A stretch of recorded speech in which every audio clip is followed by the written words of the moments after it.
Awesome. We are live and broadcasting, so we'll go ahead and get our meeting started. Welcome everyone to the December 3rd, 6 p.m. City Council work session. I should say joint boards and commission chair City Council work session. It's an acronym in there somewhere. Anyways, I'm super excited about tonight. This is, I think, our second annual meeting of the minds and bringing everybody together to talk about, we can talk a little bit about what happened this year, but I also want to talk a lot about what people are thinking about for next year. Context, everyone in the room knows this, but for people listening, City Council goes through an annual visioning session where we call it visioning, but it's really about goal setting. I think we have that scheduled in January. Yeah, January 11th. January 11th. So this meeting is really important. We're going to help council understand what's going on with our different boards and commissions, what you guys are seeing, what kind of priorities you have, so we can have that front and center in our thoughts when we're working on setting goals for the organization. Once even the bigger context, once we set those goals, staff goes off and puts together a budget and a plan for hitting those things. And then we track and monitor all year round, and then it's a repeat and start all over again. So I do want to refine this process as we go. So hopefully we'll be a little better about it this coming year, but as soon as we get through the budget season, right, like in June, July timeframe, somewhere in there, having another meeting like this where we really go over, here's all the goals and objectives and what does that mean project wise, and kind of set us up for the year that we could be thinking about our next session to think about for next year. So with that, I think we have a few new faces, so let's go around the room real quick and introduce ourselves. Good evening, City Council.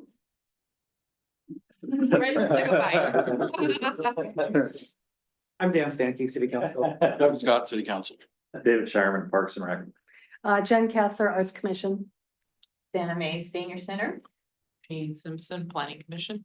Sebastian Tapia, Interim City Attorney. Sean Garland, Library Advisory Board. Katie Strode, Budget Committee. Keith Mays, Council. Richard Amici, I'm on the Police Advisory Board and the Traffic Safety Committee liaison. Ryan Dorsey, Police Advisory Committee. Board. Craig Sheldon, City Manager for the city. And no bite in the mouth. Taylor Giles, Awesome. City Council. Oh, do we miss? Oh, Renee, and Renee's up on the screen. Everybody wave at Renee. Hello, everyone. Awesome. And you are? Tim Rosner. So. Okay, so I think we'll kind of do the same thing we did last year and just we'll go around the room and have each of the chairs talk about their committees and priorities, what they're seeing going on, what their hopes and aspirations are for this coming year. Do we have a volunteer on who would like to start? Who's gonna be the clock watcher? I'll be the clock watcher.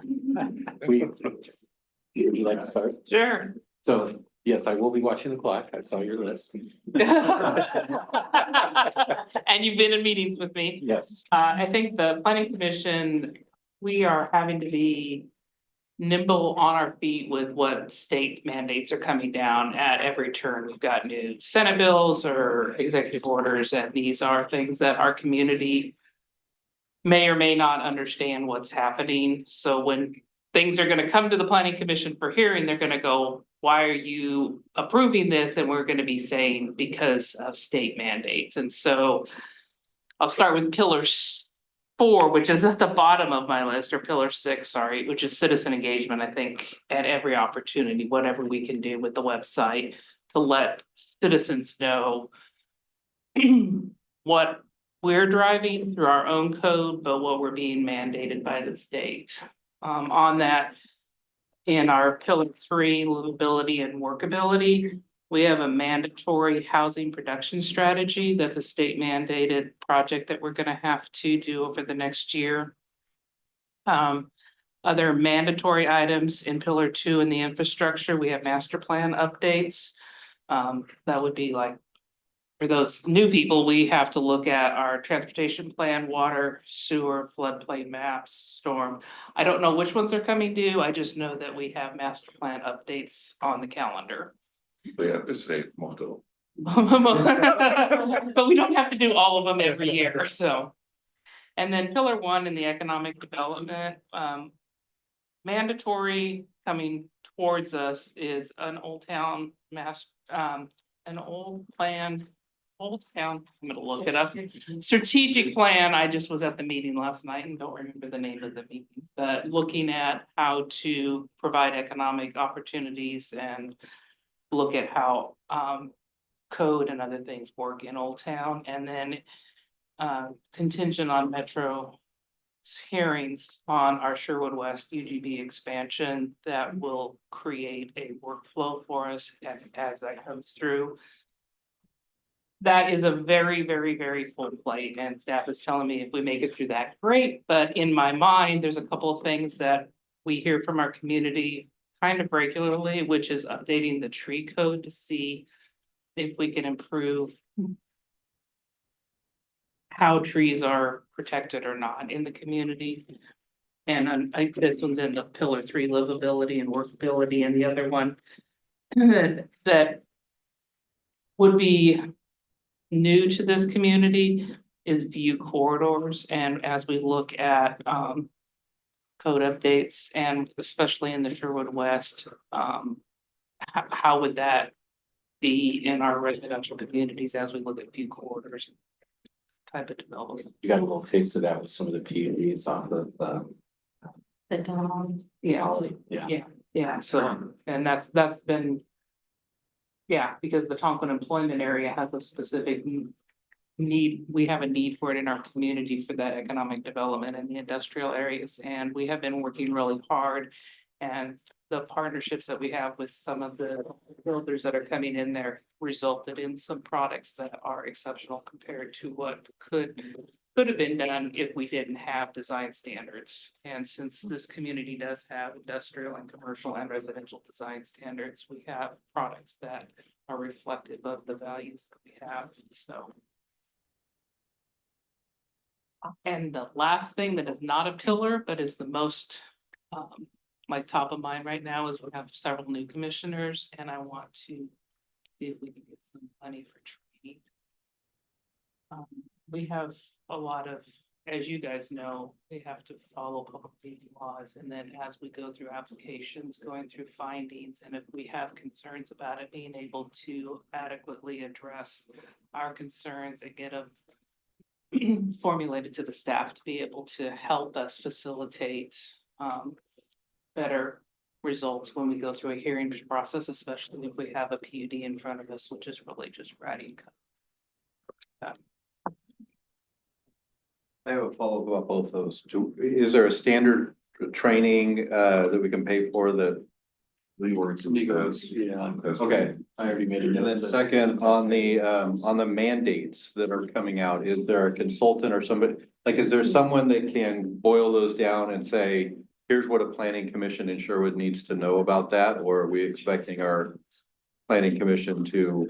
It's also Lynn Oregon Cities, we probably give a pretty good synopsis of it. And staff. Staff is very- Staff helps us. I don't freestyle on. Well, you're being quite humble, because I do remember you reading the entire thing and just dispensing it to us. And so I'm just wondering, with such a large load, is there any way, can we take any of that off by consultants or even staff? I'm a little worried about, if there's a lot of mandates. So it sounds like League of Oregon Cities, and if we can pay. We've done that in the past, but Frankly, a lot of the consultants, when these bills are fresh, don't know what they're talking about. Right. We experienced that with the CAC for Sherwood West. And this. Yeah, so it's, we have to do some of that's wayfinding on our own, but you bring up a good point in for budgeting, because conference, did you mention master planning? Because that's in there too. It's a lot of work, so we should look at what do we need to do to augment. Yeah, so if you, in the goals, there's different master plans that start about a year apart from each other, because they take about a year. Depending on the SDC rate in the hearings, and that could be a little longer, but a year piece. So, yeah. Hopefully we can get storm sewer and Yeah. married together. And I'm very concerned that we're gonna get thrown new mandates. The governor has another housing bill. Only every year. So Government. we need to be a little nimble in terms of staff flexibility, augmenting staff, et cetera. And I have a feeling we're not gonna be the only city looking for those resources, so I want to think of strategy around that. And as much as I'm just gonna circle back to the citizen engagement and having this information on the website, because the first time we explained to a community hearing that we can't ask developers to put parking because it's within the bus route. People aren't gonna understand it if they haven't already had visibility. We're gonna have a lot more community engagement options in February. Is that when the new? I think it's when we first see the site. But that won't be when we turn everything on, but it's coming, so. Well, and it's not just planning. We got, Metro keeps raising behind the scenes fees for the impact our garbage rates. So I think making sure people understand where that stuff's coming from. It's important. I couldn't agree more. Anything else? No, I That's. tried to go fast through my list. That's a good Thank life. you. Any other questions for Gene? Verified them all, didn't Keith? We're completely like-minded on this. Mighty quiet. Mind melt. All right, who would like to go next? Aren't we just going around the table? We can. Would you like to go next? Okay, I'm from the Marjorie Stewart Senior Center.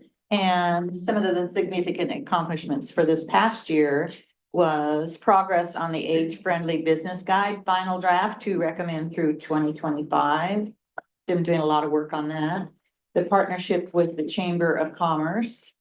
And we have a new director of the chamber, so that's been an emphasis.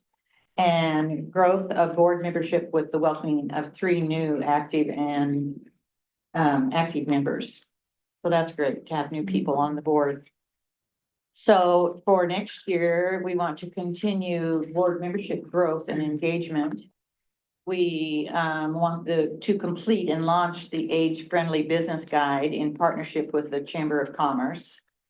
And the partnership with park boards for age-friendly park design and implementation for the increased enjoyment and utilization of community members.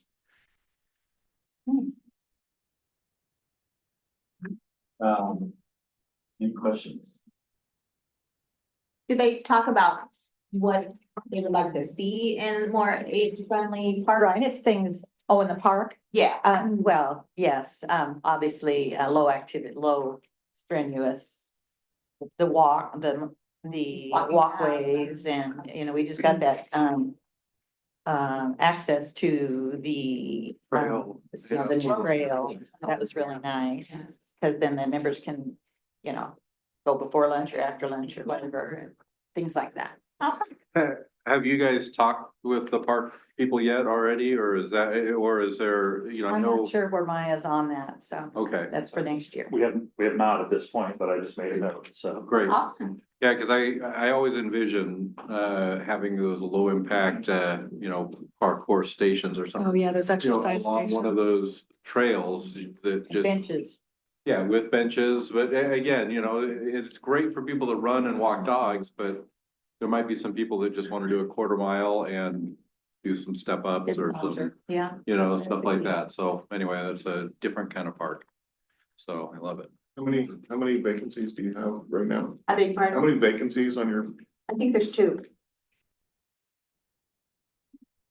And will that age-friendly guide be published? Yes, Okay. and good. distributed to the businesses, yeah. Okay, great. Yeah. Excellent. We should get it in for the old strategic. Exactly, and also I think the Arts Commission would like to see that too, to see what we can do to incorporate some of what we're doing Okay. with that. In terms of the senior center, any conversations about additional programming or different things they could, I mean. they We're do- really busy. They do. have The mental health has been a big, very popular. The classes on that and, arts. They've had different things. The drum class has been a big hit. And, so I think they're always coming up with new ideas and, we have a lot of participation. It's really good. You probably all remember that we did finish painting the outside of the building, got all new windows. So that was a big disruption. That looks very nice. Uh-huh. Did your group, manage the bus that we bought? I don't know, it was like last year We or have a van, a van? yes, So it and. goes around? Right. Has that been well received? Oh, First yeah, year. very popular, Okay, yeah. great. So some of our seniors, like, one of the women that I deliver lunch to, she can't drive anymore, and so she comes in once a week to participate in all the activities that she enjoys. Okay, that's great. Craig, did we ever get city signage on it so people know it's not just a random van? It's, we met and we've got a plan. It's just a matter of funding it.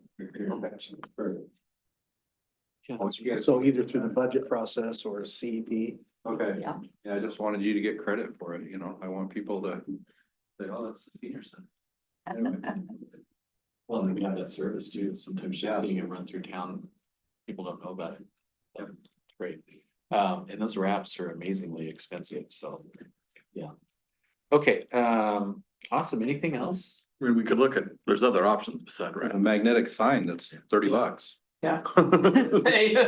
All funded, right here. They actually, we had 3 designs for different wraps and the seniors just voted on which one they liked the best. Okay, great. So they kind of helped select. Oh, great. Yeah, so it's the goal. If not, we'll do a magnetic sign if we can't afford the wrap, but did have some participation.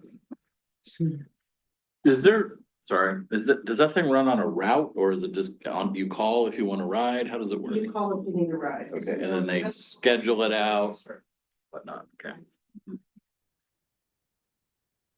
I didn't know we had that. I know, that's great. How did that? through I the know. CEP Always program? Last Yeah. year? Yeah. That's great. And I walked that side trail on Sunday, Oh, the access trail. It's great.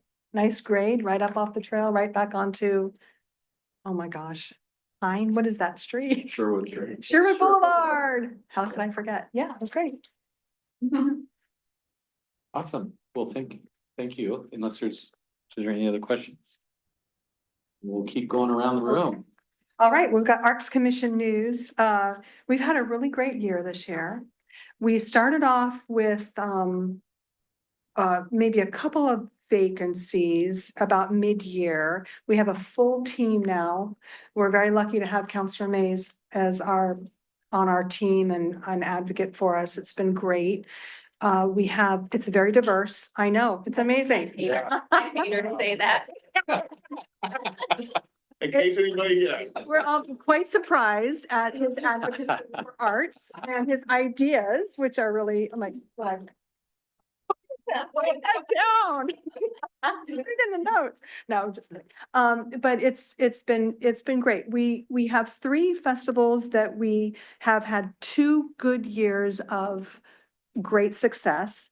The first one being the Day of the Dead, which is the Mexican festival that happens at the end of October. Then we have the Diwali Festival, which is great success. Not so much this year because it was really close to Halloween, but the first year was tremendous, a lot of participation. And then we're gearing up for in February or January, the Lunar New Year, which is always big and very well received. So we have a lot of activity. We have a committee that is very well engaged, a lot of differing opinions, very respectful, and the diversity is fabulous. It's the best. I've been on the Arts Commission in the past and there were a lot of watchmakers, but not a lot of timekeepers. And there's a nice mix of both watchmakers and timekeepers on the committee, which is fabulous. As far as, what's that? Haven't heard that phrase in a long time. I was thinking about what really we were doing for, as a whole, what it means. And that's what I feel like what's happening this year. Some of the things that we're really excited about are the fact that we now have a designated pot of money with the TLT, the visitor accommodation tax, that we can refer to. We're looking for ways right now where we can stack that kind of money and move that forward in sort of grant funding and look for other grants that we can use. There's a lot of different grants out there that we can tap into that could make our money go farther. And we're looking at some early places where we can place public art. So we are moving forward with that. We've had, we're very happy to have been part of that participation on the bridge and on the bridge crossing over Highway 99. That's been very good. We've had good engagement with that. So yeah, I think I've got everything. This was like the last thing between me and Shanda. Yeah, community change grants is what we're looking at right now. We're also working on a little bit of the wayfinding, and it was great to participate in the downtown strategic plan yesterday, because some of the questions that I asked of the first 40 feet were, how much of the existing city plans have you looked at or are you looking at to help inform the strategic plan for downtown? And given the fact that they've got a budget constraint, they've got certain number of hours to spend, they have some of them looked at some plans, but not all of them. So I went back to Shanda, who's obviously the Arts Commission manager, our director, and we're going to talk about that in our next meeting, about what are we looking at and how can we help inform the Old Town strategic plan. I think that's really important that all the boards be able to do that, because they're not going to have the bandwidth to go and look and see, to help inform the strategic plan. We're going to have to help them do that. So that's what we're looking at. Yeah. So you may not be looking for more people to attend the Lantern Festival. It was quite packed last year, but It was. the multicultural club at the high school just Okay. had a multicultural event, and there was 100+ kids there. Mm. And so I'd recommend partnering with them, because a lot of them are also looking for volunteer opportunities, and if nothing else, they would love to attend something like that. and That would be help out. great. Who would be the contact for that? Send me an email. Okay. My daughter would know. Okay. I met them, but I can't. And they may have participated a little last year. There were a couple of We did a kids. little, but like I say, there was more than 100 Yeah. kids there, and it was just kind of a club party. They're a very active club, it looked like, and part of it was that there was multicultural food, which is always a draw, Yeah. but Yeah, we're doing Yeah. things a little bit different this year because it was so packed last year. So Counselor Mays is going to be a gatekeeper. Whatever you say. Do you have anything to add? Fantastic job. Okay, very good. The first outdoor sculpture project will be installed soon. Yes, the roundabout. We're very excited about that. Yes. The critters, the larger critters, not the small ones. Yes. That'll actually act as a speed reduction too, I think. yeah, I was gonna say, But not. than a half mile from that roundabout tonight, on my way to this meeting, a woman hit a deer. Well, it is a deer corridor. I'm just saying, yeah. Yeah. Did you see that? Did you see it? They were blocking my driveway, and I just asked the chief, how do we get it taken care of? But I don't have a gun, so I don't. Run it off to the local jail. Well, he said that there's people that will take care of it. Yeah. Eat the meat, I so. know. anyway, Close up in our prison system. It just wasn't gonna be me. I was late for a meeting. Right, so any questions? Jen? Thank you so much. Yeah, a lot of fun stuff happening in that area. We had a little bit of a conversation with Kristen about, we've been spending a little bit more money, like getting video footage and stuff like that. It'd be nice to get some just ongoing stock footage of these festivals and things that are going on that we can include in promotional videos and advertise it out to the public. Cause I think a lot of the public they're not even aware. A lot of them are, it's like word of mouth or a backpack mail, it's really oriented towards kids, but we're starting to, expand that out this year for more activities at our age. all ages. Very cool. Great. You're up. Yeah. Well, trails, it's funny, it's already come up, but trails are still very high on our list. We'd like to continue to keep developing those and linking the ones that we have, and obviously down the road, finishing out the Cedar Creek Trail. We know that's a long-term project and stuff, but I still have hope. I mean, we've got a bridge crossing gonna be completed someday, so another one that'd tie into that would be awesome way down the road. We know that one's out there, but we still want to continue making those trail improvements and do like we did at the senior center and that little connection trail. It just opens up everything so much more. Second, and on our list, and council, thank you for approving that, the Murdoch Park update. We have pretty much a plan. I think that's about the last thing to do besides implementing it. So we'd like to see that implemented as we can and get that park spruced up. We think it's a great space, and we're not totally gonna, we never wanted to bulldoze it. We just want to enhance what we already have. And I think that's kind of what we did. And thank you again for approving that. And then lastly, we still have other things on here, but the next top priority is as Sherwood West develops, we just want to make sure that we get that side of the city an opportunity to have. And what we decided, something in the neighborhood of like 15 acres for a community park, so that you don't have to cross the freeway or the highway. I mean, it's almost like a freeway when you're trying to get across it. It's crazy. So having something over there for the citizens on that side, and that also kind of does accomplish some of our other things. It gives us some space, and there's always folks that want another dog park. We may need more pickleball courts, although we've kind of got that pretty solved. It seems to be working pretty well now. But people have come up with like a disc golf course and things. So as we expand, we're just looking for those things. But those are our three top priorities: the trails, Murdoch build out, and then looking for options for park land on the other side of 99 as that develops.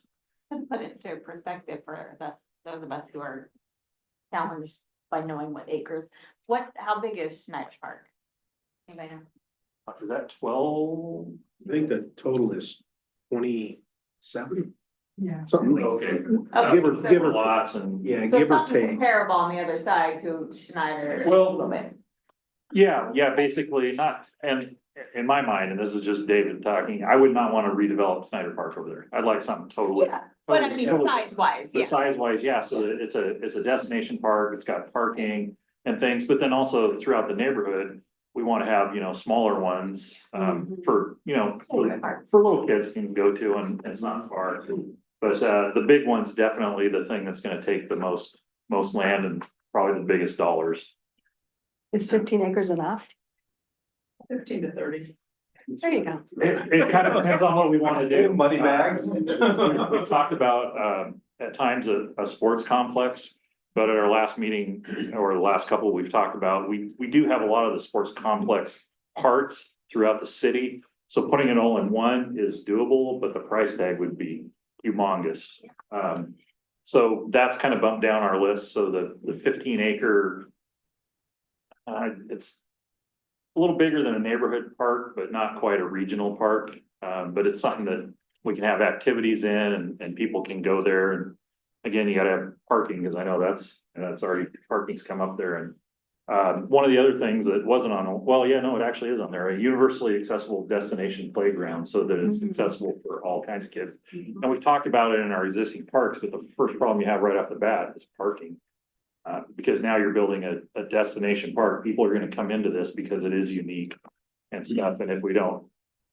I mean, Woodhaven was, when we opened that all the way up, great park, but it's for that neighborhood, and it's got what, seven parking spots, so it's an attraction, but it doesn't have the ability to be an attraction, I guess is what I'm trying to say. So when we're talking that 15 acres, we want to make sure that we do have parking and space and stuff, because we think it will be an attraction, like Snyder is. I mean, people come from all over to play at Snyder, to recreate there, it's the best tennis court, pickleball court view I've ever seen, so. But that's a fantastic point, because for a park like that, by definition, they're gonna be driving into it. Right? Exactly, and we want some amenities that will attract people, then we need to make sure we can accommodate them. Correct that.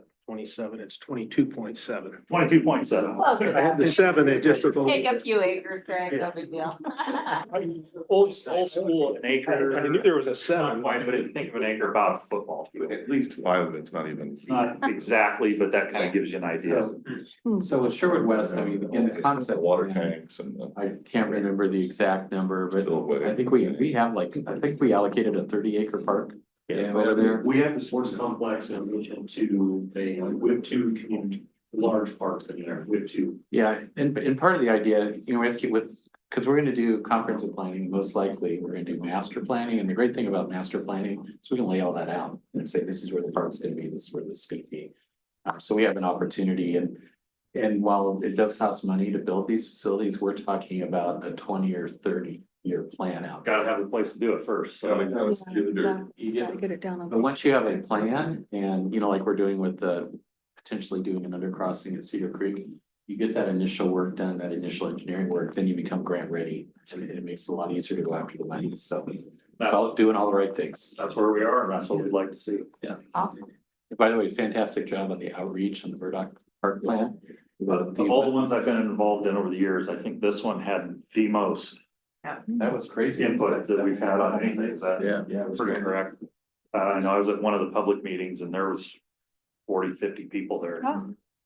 Great. Very cool. And I'd like to encourage, I love that you're thinking of different kinds of parks because, you know, we don't all need the jungle gym and a basketball court, right? You know, we've got a lot of them and I love it. Sometimes a trail or a disc golf or something like that is different and more appreciated. More right. And Yeah. handicapped.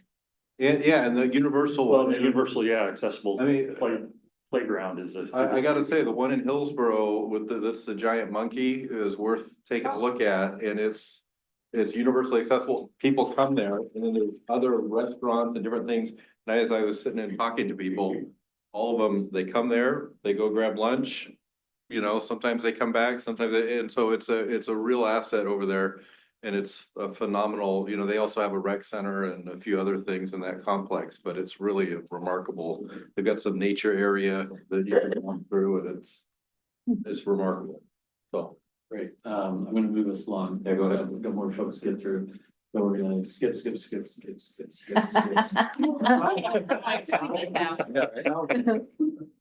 Back open. All right, so I'll be speaking a little and I'll have my vice chair jump in whenever we would like, but so one of the top things that we're looking at is more an enhanced community engagement and awareness. I think that's something that we've done well this past year, you know, the involvement and the input from the community via our Facebook page and the posting there. And all that we've seen that has happened around the media and some of the ideas that we've had and brought forth around particularly Halloween in October and how that all turned out lets us know that people are paying attention. So that's a good thing. But we want to focus more on and bring more, shed more light to a lot of the great things that are going on in the police department.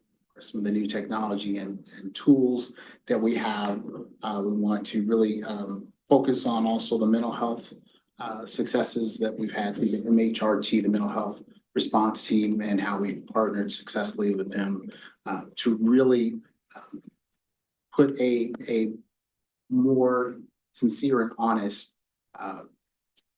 pointed look at what's happening with mental health and how mental health has been handled traditionally by police departments. And I think that is something that would be beneficial for the community to be aware of. And also for those that do have family members, friends in those situations, to know that when they call the Sherwood Police Department, it will be handled with care and consideration and respect. And some other things that we're looking at in regard to that are just our police our police foundation has been phenomenal. And some of the tools that they've been able to allow our police department to go out and purchase and use are really life-changing. for our police department and for our community as well. So to bring that to bear into focus as well, as far as the technology, the drones and what have you, and what those tools are used for, so that people know about them, they're aware of them, they're not fearful of them, but see how their benefit to the community can help protect their families, their homes, and their businesses. Foster public safety through collaborative partnerships. That's something that I'm really big on, with working with schools, faith-based organizations, community organizations to promote public safety initiatives. And that'll look different for each group, right? As we sit around this table, we're hearing the different perspectives and needs of the different committees here, and how the city can better partner with them to help them achieve their goals. Same thing with the police department, as we work with those local businesses, those faith-based communities, even these schools, to say, okay, what is it that we can come in and educate you, your business members, your customers on, what questions do they have? How can we better be a resource for you and not just a tool of the city just to protect and serve? We want to go beyond that and really reach out to say, okay, what can we do to inform, influence, educate, and restore that trust that has sometimes fallen to the wayside in a lot of cities. So again, we're doing well in that. We just want to continue to improve on that. Evaluate and endorse key initiatives for the Sherwood Police Department. We do reviews of the policies and procedures as they are rolled out that our department needs to look at and see if they're going to be adopting. And then, of course, we bring before the board. We're going to continue to do that. Look at also different funding proposals. We have staffing plans as we look toward the future of what's happening on Sherwood West and all of the new residents that will bring, but also the new challenges that brings for our police department and officers, and how they're going to staff accordingly to be prepared for those new residents and businesses. What that looks like, where we can make budgetary decisions that are wise, frugal, thoughtful, effective, without compromising the standards and the quality and the expectations of the community. That's going to be a big one for us. And so that's part of what we're going through now. We've done some surveys in the past that have been really insightful. We want to do more of that just to keep our finger on the pulse of what the community is thinking and how they're viewing the work the police department's doing.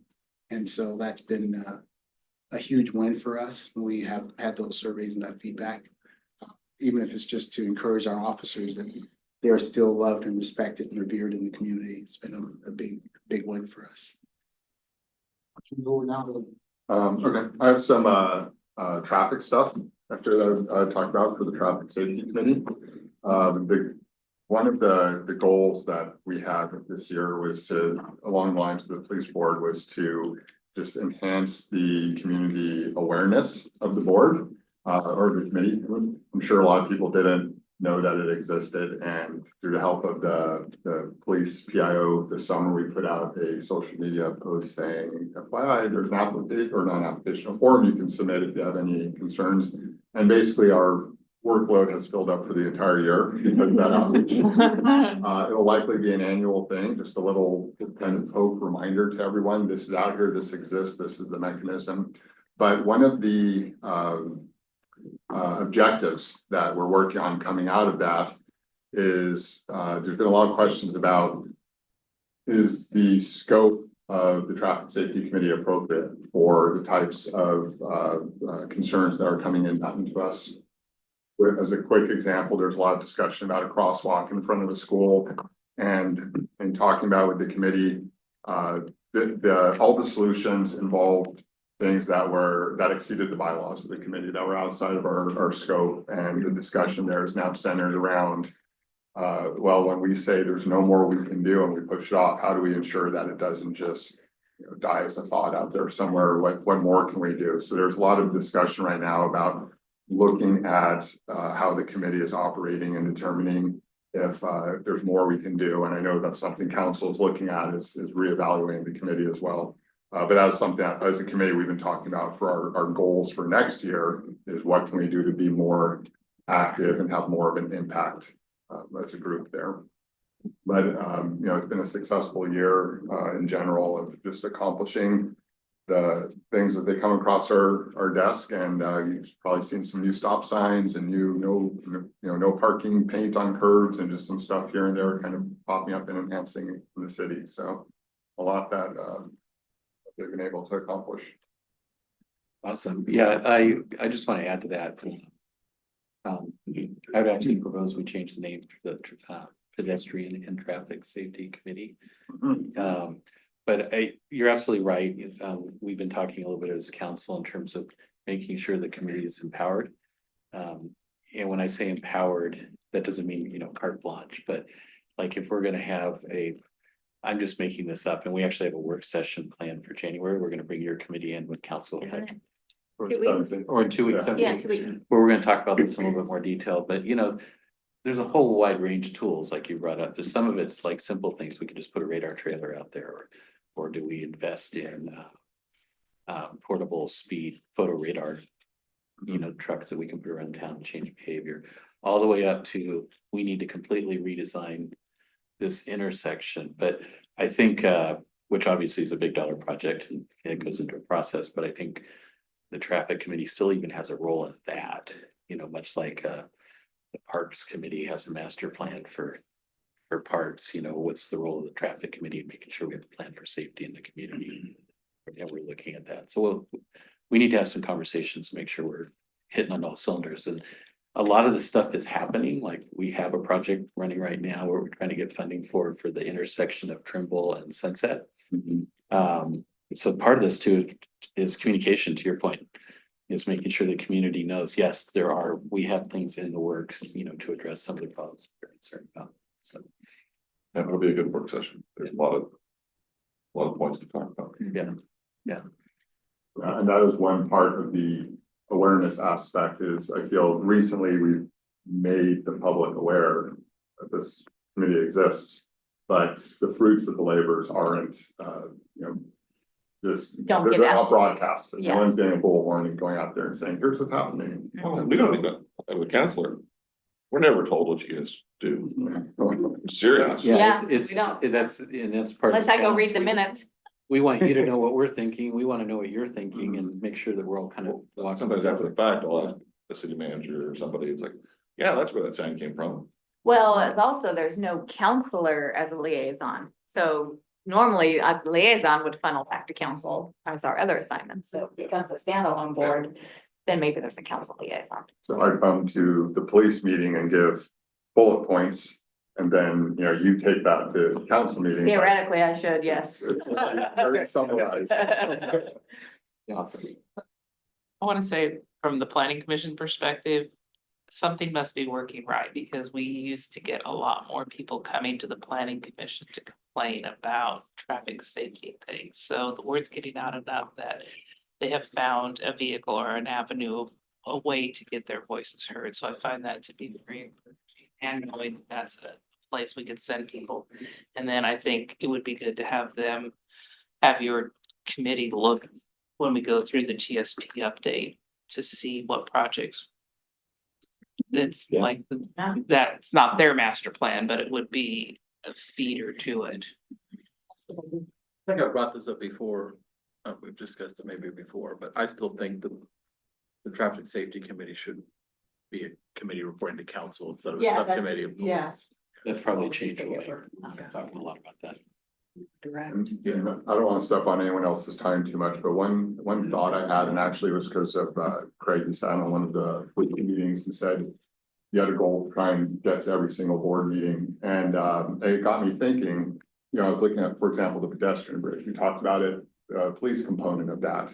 The traffic committee talked about it. The art committee talked about it. I'm sure planning, budget, I'm sure everyone's talked about it. There's probably a big benefit. This is the first time all these heads, or the one time we all get together, but there's probably benefits of some people from one board popping in here or there into other board meetings, just a regular practice. So something I was thinking of doing. Awesome. Just a quick question. I know we have short on time, but is there any representation from the traffic committee on the Old Town strategic plan? I think so. So. I don't know. We could change that. Who's our rep from the police advisory? Do we have one? We don't have one from police. We didn't do all the boards. We can do all boards and commissions. Yeah. Okay. All right. Thank you. Appreciate it. All right. So for budget committee, I think one of the main goals we've had is maintaining that ending fund balance policy or the contingency policy that the city's set forth. I think that's one of the main reasons the city's in really good financial situation right now, whereas a lot of other cities are kind of ebbing and flowing with the financial constraints. But I think Sherwood's done a really good job really holding to that ending fund balance policy and sticking to it.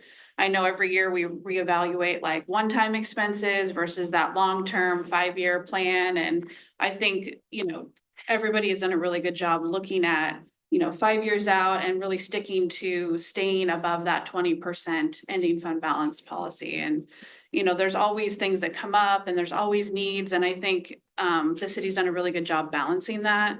And the committee's done a good job giving input on how to keep ourselves up fiscally on that. And I think that's a really important policy to keep moving forward with. So I think that would be a really good goal to stick with this year again. Yep. And then my second one on here that we've talked about a lot was the biennial budget. I think that's been a really big goal of the city, which hopefully we'll see this year. I'm not sure. We have a budget committee meeting Thursday, so hopefully we'll get an update on that there. But there's just a lot of benefits for the biennial budget.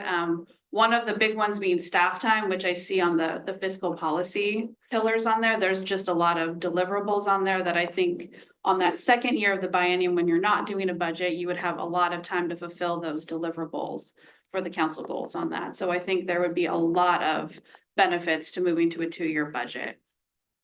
And then the third thing that I hear all the time at the budget committee meetings are talking about moving to like a new financial software or a new budget software, which I see was one of the goals on the pillars on there, pillar 5. Was talking about moving to OpenGov potentially, which I've used before. And I know that has really good community engagement when you use the website portion of it. So that can also draw in more interest for community members and citizens who want to be more involved in the budget and want more oversight on being able to drill in and look themselves on spending. And That's one of the pillars, because we already have OpenGov. Oh, do you? I thought it was on. We only have their budgeting tool. We don't- Yeah. Not their ERP. Yeah, it was Not for their like, ERP. yeah, it was for like their website or something, the website portion. I thought was on there. Yeah, we have it's just a transparency portal. Ah, into our okay. billing System. OpenGov does sell an ERP system, but if we go that far, we'd have to go out for RFP on that. Yeah. That's all I had. I don't want to take. Oh, I'll be brief. So any questions for budget committee? And I just want to emphasize what you said about that, our budget policy around that 20%. I mean, Washington County has a $20 million hole right now. Beaverton has a hole Yeah. again. They're trying to fill. And that's after they they maxed their property tax last year. Yeah. You know, and it's just, you know, spending one-time money on long-term, you know, on expense items. There's just a lot of bad decisions being made out there in this budget committee. And our financial team and our staff here at the city just done a wonderful job of being clear-headed about that. Yeah, I agree. And being able to look long-term has been really beneficial. I think for the city, just being able to see that things are going to be solvent and you guys will be able to have a good cushion for unfunded mandates or anything else that might come your way. I think what's also, you know, I think we budget conservatively. But every year it also seems like our ending fund balance is higher than we've even anticipated in our budget. And that's because even budgeting conservatively, our staff also spends conservatively and there's seems to, you know, so I think. Yeah. And as everybody inherently knows, inflation has been a problem the last number of years. And when you have that level of inflation, it is very detrimental to local government in Oregon because of our funding mechanism, which is we only basically get a bounce of 3% a year, plus growth of new development. And when you have a interest, inflation rate of 5, 6, 7+%, you're losing. You're losing, just based on real wages, that you need to adjust to. And then in good times, when it's 3%, you're still losing because, you're giving staff, adjustments to their wages over time, but inflation plus, promotion, and it's a, you have to be as disciplined as you can. It's a never ending battle. And with high inflation, it's crazy Well, bad. and a lot of people don't realize this, but when the pandemic hit and we had the 2-week shutdown, remember that? As soon as we realized that was gonna be long-term, because we had that reserve, we were one of the first cities in the state to stand up a grant program for our local businesses to keep them afloat. I think we had money going out the door in like 2.5 weeks, 3 weeks to help our businesses out. A lot of cities had to wait for the federal programs to kick in because they just didn't have the money. So there's a lot of good reasons to have that policy. Yeah, and if you have those kind of level reserves, you have better credit ratings. So when you do borrow money, because you're always borrowing money, you can borrow money at a lower cost, which benefits everybody. Right, any questions? Renee, did you have any questions? Good to go. All right, Sean. I promise I'll be We brief. saved the best for last. Yeah, no. Library Advisory Board. So, we've had a great year. We've got a very stable board. I don't know that we had any vacancies this year. Maybe Shruti, maybe joining this year? Shruti's our high school. Yes. Okay, yeah, so she's been fantastic to get that, and she's got a long history with the library even before joining our board.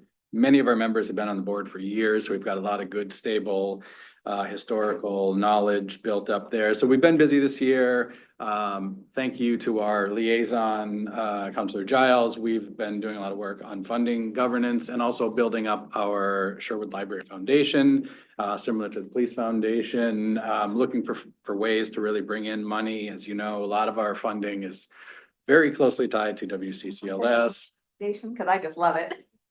Isn't it? Shelf. Shelf? Shelf, yes. Is there an Sherwood line on the shelf? I don't think we've gone that far yet. I hope we don't. Yeah, so the big key phrases for what we've done and what we're gonna do, funding and governance is really what we'll cover. So the board's been reviewing the WCCLS funding and governance evaluation project's current state assessment report. And then so we participated in the stakeholder surveys, working with some consultants in Washington County and representatives from each of the member libraries. And so then those recommendations go to the Board of County Commissioners. And so Adrian and Kristen are our representatives. And so this is going to continue. I'll talk about this in goals for next year, but this is where council engagement is going to be a little bit more critical going forward. Strategic planning has been big for us, just really identifying our goals and monitoring progress.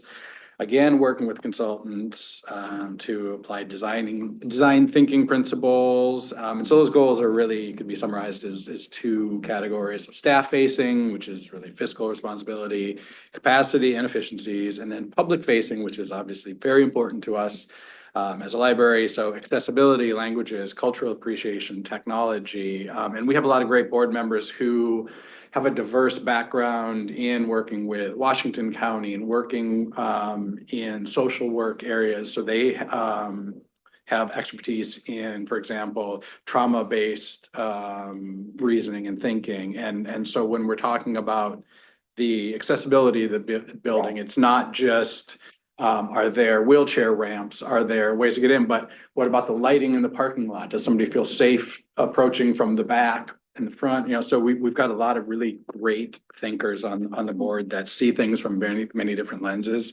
So that's been really helpful when it comes to the strategic planning. We review that, update it regularly. We've got some that if you guys ever want a copy of that, we can get you those.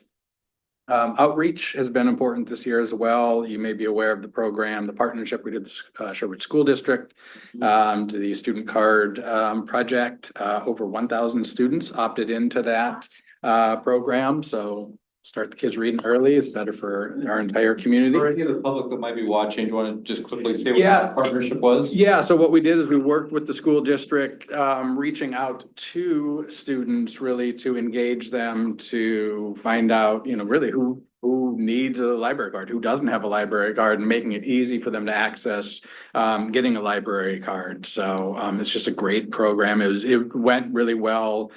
Great communication or collaboration with the school district. They were good to work with and Is that something that since student population churns, it changes? Is that an every year thing, every other year thing going forward? Is there an expectation or thought? And so this is the first year is the biggest push, and parents and caregivers, guardians opted their students in. And then if those students stay in the school district, their card stays too, but any students that weren't opted in would have another opportunity to opt in that way. Or new students who come in, their card stays active while they're a student. so looking forward, again, funding governance, continuing to review everything that we've done this year, enhance, tweak it where we need to. And that's where the council engagement will be helpful this year, just helping with some of our communications and other things.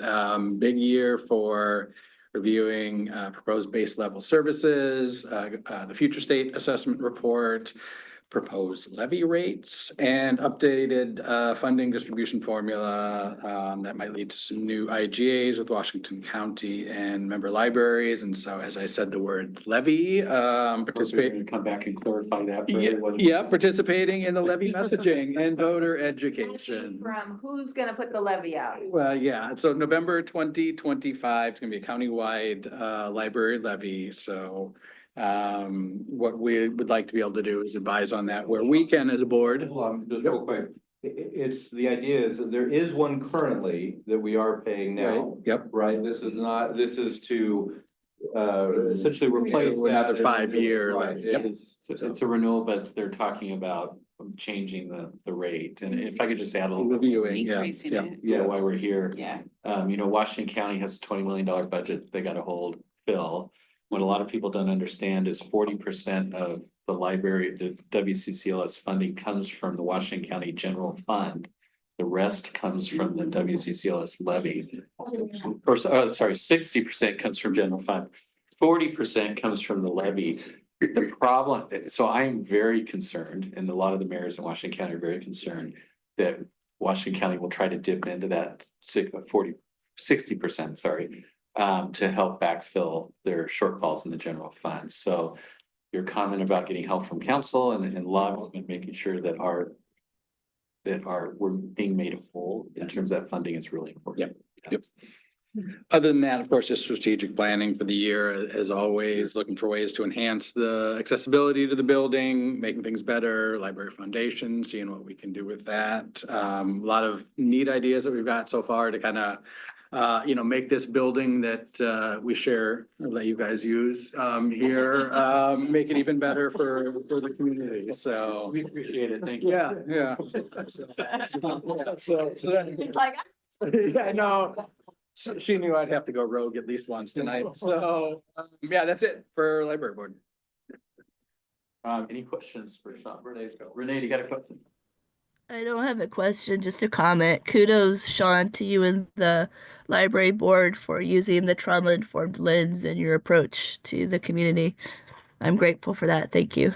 Yeah, we really do have, like I said, we've got a really diverse board who comes at it with a lot of different approaches and different viewpoints. And we all learn something every time we have those discussions. It's really impressive. So it's a great board. Well, we have an amazing library, you and the board and staff, see you back there, do an amazing job. And it's special. We have 4 schools within walking range of our library. I don't think any other community around has that. It just creates it's when the weather's nice right after school and all the kids are running around downtown, they're going to the library. It's amazing. Absolutely amazing. Is 4 or is it 5? Depends on how far you want to walk. Yeah. That's how many, and what school you're counting, you got your garden school, you got St. Francis. Yeah. By endurance, it's 1. Yeah, right. Anything's walking distance if you got the time, right? So So anyway, so thank you. Yeah. So before we adjourn, just process wise, I want to have another meeting in the summertime, we get our budget finalized. To kind of just go over the goals and objectives that the council came up with. And we can continue this conversation. And then before visioning next year, we'll have another meeting. But is this process working? Or there's things we could do differently? Would you like more opportunities? We could go back to doing communicate? SWATs. Did you like the way we handled the boards and commission dinner? Last year and turned it into a thank you. Was that good? Yeah. I think there's a, Opportunities to collaborate. I was gonna say, yeah, there's a lot of things that came up tonight that there's some very close associations here that could probably happen either formally or informally and. Well, I heard two things. I think you're right. And I heard that I think we need to maybe formalize a process to make sure that the right boards and commissions are being brought together, depending on what topics are being talked. You made a great point about that as well. And then when do council and the boards need to be engaging? I think we kind of do it a lot with planning and commission, just because of the nature of the work, but. We could also create email group, like for, the presidents or something of all the, just to say, hey. Oh, you have to make emails? Okay. Well, no, it's public meeting law because But if you had I a don't know how president that- from each committee, I don't that's know how not it a. works. But it would have to be one person from council, with council, it would only be for 3 people. No, I'm saying for them to all communicate, like them saying, hey, we need, we've got this park thing. Are you guys discussing it? Right? They're totally different committees. I don't think it would have anything. There was a public meeting law would not have a little dicey. That's the attorney. Maybe that's what we Department just, heads can meet. yeah, I was gonna say, that's what the staff would. Yeah, without Yeah. creating. I think maybe put a little thought behind just to make sure the right voices are at the table. Something that's being talked about. Scope too. Yeah. It feels like we've done a pretty good job of handling that, like project by project, right? Like we have these, all the time, we have several going right now, right? Like the Old Town one where we have a project that crosses over a bunch of committees. Let's get people from each committee on that group. We do that pretty well. Yeah. I think we Better than we do. used to. I think you're right. I agree. And it's gotten a lot better over the last 3 or 4 years. I think I do worry about missed opportunities. Yeah, there's kind of areas between normal internally within one committee and the stuff where we form a whole new separate subcommittee for a temporary Then period all of this time, and stuff there's kind of an in-between area where Like, there may be we don't opportunities. have, in a lot of cases, we don't know where our problems or opportunities are until we have a conversation. So that. Right, Yeah. I have a question. So, there's this scenario where you would have a speed dating, like speed date, like date nights. And so you get the committees together. I don't know about public meeting laws, but it could be public, but where you would have a situation every quarter where it'd be open date night and you would move around, you'd have people from different committees sitting or commissions and you would talk because it's an organic process, right? These ideas are meant to develop organically. Yeah. Yeah, easy solution would just be to announce it and then make it available to the So public. you have like topic tables, like this table is gonna talk Exactly, about. and just how these ideas come organically, right? Because it's. Or twice a year or something. Yeah. That's not bad. Yeah. That sounds fun. That sounds fun. I would say also when we go through our master plan updates, making sure we're inviting stakeholders from committees, because having traffic and the TFT are having fun when we're doing. So absolutely. Any other questions? It has a positive. Any other thoughts or ideas? I had a question. Yes. I heard a couple vacancies for the senior board. Were there any other vacancies than any of the other boards right now? Police is full, arts is full. Budget's still the. We had one for budget. We have one for budget. Oh, we have one for budget now? With two. Oh, we do. Oh. With two. They termed out. They termed out, so Oh. want to And make we sure. opened it up. We opened it up, we'll make sure. Oh, we- okay. So if anybody knows anybody who's thrilled about budget, send them our way. Right. Sean? Isn't it? Yeah, why not? We're having a. All right. So. Applicants to get a We're having a meeting on the 20th. Well. Yeah, right, why not? Just. All right, well, just before we get out of here, thank you everyone for coming tonight. Super Thank you. appreciate it. enjoy these meetings. I hope you got a lot out of it and good stuff. And even outside of this, you all have our emails. Get a hold of us if you want to talk about something. Super grateful for everything you do and everything that your committees do. Yeah. Board, we are stronger because of everyone around this table and everyone that work with. Just reminded me, one last thing, we are working on getting Sherwood University back up and running, which is, will be a great conduit for volunteers. So important. That's a great thing. Yeah, awesome. All right, we'll start in 5 minutes, our regular meeting. Take all you want.